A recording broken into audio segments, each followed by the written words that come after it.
Dhe ja ku jemi dashur në pjesën e dytë të emisionit, si që këmë paralajmëruar në fillim të emisionit që kemi mysafir të ndryshëm, por që tek sociale jemi fokusuar sot. Për shkak që familja jonë shënoi para pak ditëve ditëlindjen e portalit dhe jemi munduar që temat jenë sa më të qeta dhe sa më motivuese.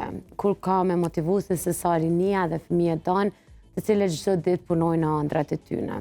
Fëmijë të cilët e dinë se çka dojnë, fëmijë të cilët e njohin ëndrën e tyre dhe fëmijë të cilët gjejnë përkraje nga familja, nga shoqëria, nga mësimdhënësit që të luftojnë për ëndrat e tyre. Një të tillë e kam edhe sot të ftuar, e cila tashmë mund të them është edhe e rritur, sepse para pak kohë kur e kemi pas studion tonë me fol për librat e saj, ka qenë me të vërtetë një fëmijë premtues shumë për të ardhmen. Dhe pikërisht ashtu siç e kemi pa në produksioni si një fëmijë premtues, ashtu dhe po tregohet duke shkëlqyer çdo ditë më shumë. Është fjala për shkrimtaren e vogël Nar Moku, e cila tashmë është studio me mua. Mirë se jete Nar. Faleminderit shumë, mirë se gjeta. Në radhë fort faleminderit për fjalët e mira dhe faleminderit shumë që familja jonë, po them kështu sinqerisht, ka qenë edhe vazhdon me qenë gjithmonë ajo shinjestra, kështu me thënë e parë, nëpërmjet cilën gjejmë mbështetjen maksimale për me promovu naharin, me promovu veten edhe që ashtu ato gjëra të reja që i kam plan për me i sjell. Gjithmonë kënaqësi, sepse na gjithmonë begatohemi nga fëmijë të tillë. Unë thash se sot është e rritur. Zakonisht intervistat me fëmijët i zhvillojnë tek pjesa e tavolinës atje. Po nahari në sy themi sot më nuk është një fëmijë, megjithse je në klasën e 8, po ndjek shkollën me sukses.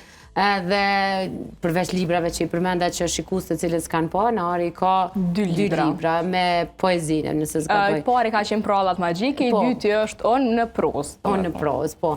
Në ndërkohë, do të flasim sot për librin e tretë, apo kemi risi tjera në harë? Sot, do me thunë, kemi me folë për një risi pak më ndryshe, një risi e cila nuk është aq larg idesë që kom përmende dhe në herën e kalume. Normalisht as librat nuk kanë me qenë anash Naharit, po kësaj here kemi me folë rreth podcastit vetëm në Republikën e Kosovës, e cili është në kuadër të një shkolle në podcast. Do me thonë, je duke realizu në shkollën tënde, e Nahari është dalë që shkollën se Mendovraku, një podcast me cilin ke dashur me arrit edhe atë ëndrën tënde tjetër që është moderimi dhe mediat. E vërtet, do me thunë me një farforme nuk e lash ato ëndrën ta me uzbe, pasi që kemi kalu në objektin e shkollës e Mendovraku, pas zgjedhjes si kryetare e Këshillit Nxënësa ose e rinisë shkollës që quhet ndryshe. Edhe do me thunë kam qenë gjithkohë se çka me sjell risi, çka me pru diçka të re që me të vërtetë ndoshta me të vërtetë shkolla e Mendovraku është një shkollë shembull për me u marrë dhe ishte diçka që m'ia përforcua akoma më shumë këtë nofk, edhe kështu që mendova pse jo për mos me hap një podcast edhe një farforme për me e shpreh gjithatë suksesin edhe një farforme me transmetu energjinë e mirë që është brenda mureve të asaj shkolle. Çfarë është misioni i podcastit? Të promovoj shkollën, mësimdhënësit, nxënësit, aktivitetet e shkollës apo edhe nga jashtë? Me thonë, kështu misioni i podcastit, normalisht është edhe për me promovu shkollën e Mendovraku, po është një farforme edhe me qenë udhërrëfyes edhe për gjeneratën tonë, po mbi gjitha edhe për shkollat e tjera. Një detaj që e mbaj mend është që kur ja kom prezantu idenë e podcastit stafit shkollës, ata më kanë thënë se është një ide shumë e mirë për rininë e vendit tonë. Do me thonë, asnjëherë nuk fokusohemi vetëm brenda mureve të shkollës, është një diçka që e bëjmë ne nxënësit e shkollës sonë, po asnjëherë nuk dojmë që me qenë një farforme kurnac edhe me qenë vetëm për vete. Pse ju atë shembull m'ja u transmetu edhe tjerëve që pse jo edhe ata një ditë ndoshta me qenë themelues ose realizues një podcast ose diçka të ngjashme. Me kë ke filluar podcastin? Kush ka qenë mysafiri i parë? Po, në fakt në podcast është një mix i ftumve, po të parën me cilin e kom fillu ka qenë arsimtarja e gjuhës shqipe Ardiana Beqiri. Arsyeja apo vetëm thjesht e ke një raport më të mirë me të? Normalisht që kur fillon një diçka të re, duhesh me pas të dedikosh sa lehtëson me një farforme më shumë edhe duke shkuar shpër përvojës në dalje në media dhe ndoshta kjo ka qenë ndoshta arsyeja kryesore dhe ka qenë një ndër personat me cilët jam shpreh edhe më shumë për idenë e podcastit dhe gjithmonë jemi në kontakt pasi është edhe mësimdhënës e gjuhës shqipe, normalisht është më e fushës edhe për pyetje edhe për gjëra të tilla, kështu që kemi startuar me atë. Në ndërkohë ke pas deri me tani me shoqe të shkollës? E vërtet, do me thonë kom pas edhe nxënësa të shkollës, një që po më kujtohet tash, ka qenë një futbolliste, edhe do me thonë kom dish me bukët kontrastin, ka qenë ftumja parë për nxënësave që kom pas, se ndoshta jemi pak si natyrë si mentalitet që sporti futbollit kryesisht është vetëm për gjininë mashkullore. Edhe kom dashur një farforme me thy këtë tabu të marr parasysh se është një nxënëse mjaft e suksesshme, kështu që kom dashur me promovu edhe atë vlerë tjetër të shkollës sonë. Sa apo zgjat komplet kështu podcasti kur po e xhironi? Normalisht në varet edhe prej të ftumit që e kam. Shambull, podcasti me nxënësa, do me thonë normalisht që është edhe më pak ndoshta në minutar, sa është me mësim nxënësa, normalisht është edhe bagazhe dhe ajo që ata kanë në shpreh. Në do të thënë se nxënësat nuk kanë bagazh ose nuk kanë diçka ato tynën për me thonë, por normalisht do me thonë shkojnë dhe në bazë graduale. Po, gjithmonë kanë për çka me thonë, në diri prej rubrikës Magjikëve të vegjël, që vinë flasin për një këngë, po flasin pastaj edhe për fëmijët në përgjithësi kanë një vizion shumë të bukur brenda vetes për me shpreh. Sidomos të vegjëlit, provoj me ftu edhe nxënësa të ciklit të ol, do ta zbukurojnë shumë emisionin. Kemi me provu, faleminderit. Si titullohet projekti? Projekti titullohet Nemen Podcast, edhe emri ka një ndërlidhje ndoshta shumë kështu thjesht, po si emër ndoshta nuk tingëllon. Kom desh që diçka me karakterizu naharin, po që mos më ra shumë të sy, kështu që nëja është për nahar. Edhe do me thonë një gjenerata jonë, kur përmendet shkolla nuk themi jemi ndurak, po themi jemen. Kështu që Nemen Podcast, kjo ka qenë ndërlidhja për cilës ka lindur dhe ky emër. Cilat janë planet tash sa ka filluar së çdo epizode merr nga një këshill, nga një përmirësim, edhe çka është ajo që i duke punu tash shumë në këtë podcast? Duke qenë tash jemi në pjesën e pushimit pranveror, normalisht që asnjëherë nuk është pushim për mua dhe për pjesën tjetër të stafit që jemi të podcastit. Gjithmonë jemi në konsultime sipër për gjëra të reja që mundemi me cilë dhe që me pas risi shumë më të mira dhe një harruar me përmirësu punën tonë. Normalisht që kemi plan edhe me u zgjeru, me dal pak jashtë mureve të shkollës, edhe normalisht që me pas ndryshim ndoshta skenografi, ndoshta ndryshim diçka të pyetjet, megjithatë ndoshta struktura ka më qenë ajo cila ka me bo dallimin kryesor të podcastit, siç është tash edhe siç planifikojmë me qenë të ardhmen.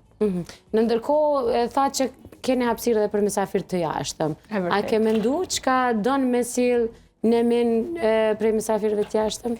Në fakt, Nemen Podcast vetë se ka startu me mysafirë të jashtëm, për e thëmë kështu, dhe me thoni pari që na ka ndëru me prezencën e tij dhe gjej rastin me falenderu edhe publikisht, është drejtori i arsimit të Prishtinës, Samir Shahine, dhe me thoni cili ka qenë në gatishmëri të jashtëzakonshme. Prej momentit parë që i kam shënu, do me thonë për me qenë pjesë e podcastit, ka qenë një përgjigje e momentit, kështu që po na jam aty dhe ka qenë diçka që me të vërtet më ka lumturu shumë edhe një farë më ka bo që me mendu si jon, po si edhe nxënësat e tjerë shkollës, që asnjëherë nuk kemi vetëm dhe gjithmonë kemi përkraje prej tjerëve.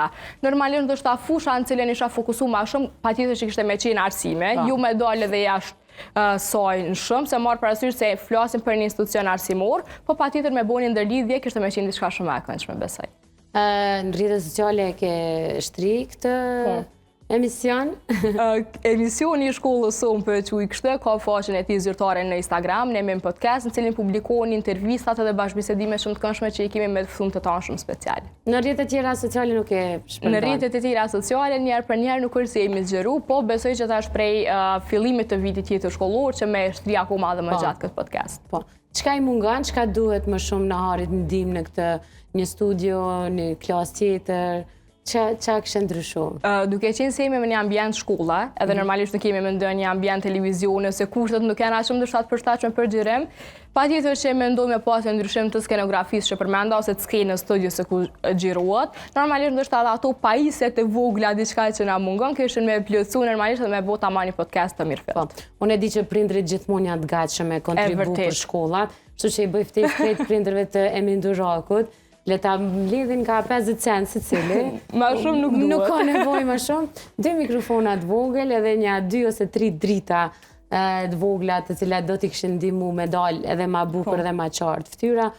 Nuk është ndaj buxhet shumë i madh, prindrit e nxënësve të shkollës Emin Duraku me një donacion për shkollën 50 cent euro do të mund të kishit investu bukur në këtë podcast. Po, tek e fundi do me thonë normalisht që një farë forme kontribute gjithsecilit prej neve nuk duhet me qenë gjithçysh veç monetar. Unë e them shpeshherë që kemi mbështetje jashtëzakonshme edhe prej stafit shkollor. Do me thonë momentin që i themi se normalisht drejtori është ai më kryesori, në momentin që i drejtuam se kjo po na mungon, ai gjithmonë gjen zgjidhje që më na e plotsu dhe mos më na lën keq për një diçka të caktuar. Edhe unë them gjithmonë që ndoshta ai donacioni më kryesor dhe më i vlefshëm për mua se na hartë nxënësat është thjesht ndoshta ndihmesa sa pak e vogël në realizimin e tij. Jo gjithmonë ajo monetare, ajo ekonomike në pajisje apo në diçka tjetër, thjesht drejtimi kështë me thonë, nëse thjesht dhënia një ide, kështë me qenë diçka që me të vërtet kështë me ndihmu shumë, si mua dhe stafin tonë gjithashtu. Doja shumë ta provonim, ta ndronim rolin. Për shembull, sot jam podcast me ty. Hajde një 2-3 pyetje vrej na marrë. Patjetër, me shumë kënaqësi, me thonë kështë një piftume me ma speciale. Bëne hyrjen. Me hyrjen, okej. Po, komplet. Du ta shohim krejt se si është Nahari në pozicionin e moderatorës. Patjetër. Atëherë përshëndetje për të gjithë ju miqtë në podcast dhe mirë që po takojmë edhe sot në podcastin tonë të radhës, i cili për thëmë kështu spontanisht është podcasti më i veçantë që e kam zhvilluar ndonjëherë me një ftume shumë speciale.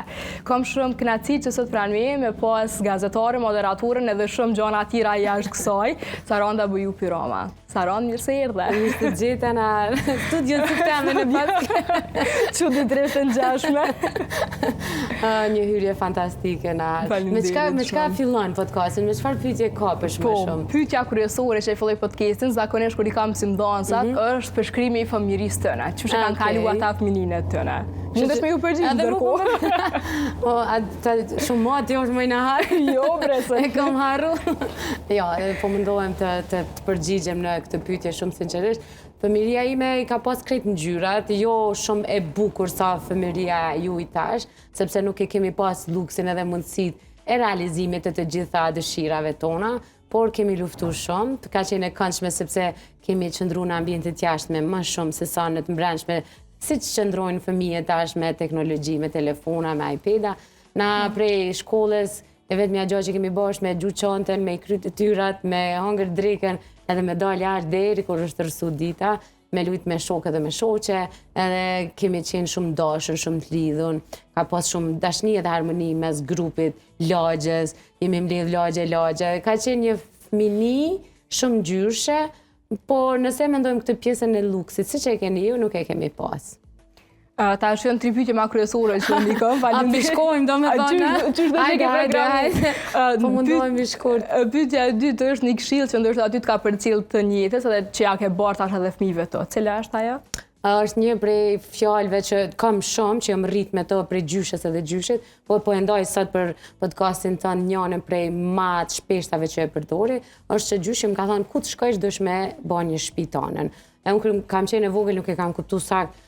Po kemi mundësi me e bën një shtëpi, po bëjë një shtëpia kudo që shkoj, po kur rritesh e kupton që edukata, sjellja, njerëzillëku që kemi brenda vetes na bën që kudo që shkojmë, kudo që rrim, ta kemi një konak, një mikpritje, sepse kemi lënë fjalë të mirë, kemi lënë një sjellje të mirë, kemi lënë një përshtypje të mirë dhe kjo është me pas një shtëpi kudo që shkon. Kjo është këshilla që më ka përcjell të njëjtën edhe që ja u tham edhe fëmijëve me mendu mirë para se me fol, para se me vepru, para se me marrë vendime. E vërtet, edhe çuditërisht këshilla me cilën ju mrit e dhon. Se të kjo pjesë që kemi të ngjashme.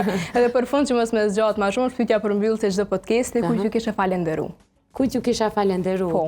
Fillimisht Zotit për çdo të mirë që kam këtë jetë edhe padyshim dy prindërve të mi që me kushtet që kam pas, mënyrën që na kanë rrit, fëminin tona kanë pa të bukur, dashtën edhe me një motiv për me vazhdu dhe me s'më dëshdu për ëndra tona jemi rrit në kohën e luftës edhe nuk ka qenë e lehtë as pak.